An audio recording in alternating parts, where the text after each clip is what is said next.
আসসালামু আলাইকুম। শ্রদ্ধেয় রাকিবুল ইসলাম রাকিব ভাই, ছাত্র দলের সভাপতি, আপনি বলেছেন মসজিদ একটি পবিত্র স্থান। এটি একটি গুপ্ত গোষ্ঠী মসজিদকে রাজনৈতিক কার্যক্রমের কেন্দ্র হিসেবে ব্যবহার করছে। ফজরের নামাজের পর তারা মসজিদে মিটিং করে এবং অশোভন আচরণে জড়ায়।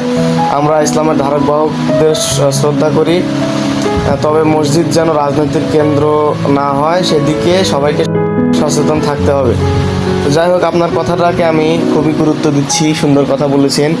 আসলে মসজিদ তো আপনাকে দখলে নিতে হবে আগে। নিজে যদি দখলে না নেন, আপনি যদি মসজিদে না যান, আগে তো আপনাকে মসজিদে যেতে হবে। আপনি নিজে মসজিদে না গেলে অন্যকে মসজিদ থেকে বিতাড়িত করবেন কিভাবে? তারা মসজিদে কি আচরণ করে, অশোভন করে না কি মিটিং করে, সেগুলোর প্রতিরোধ করতে হলে আপনাকে তো আগে মসজিদে আসতে হবে।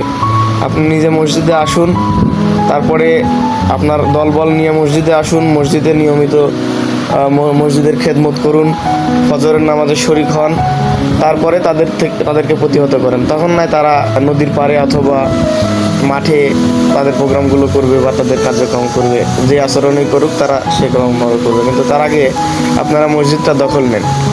এটাই সবচেয়ে বুদ্ধিমানের কাজ হবে বলে আমি মনে করি। ধন্যবাদ।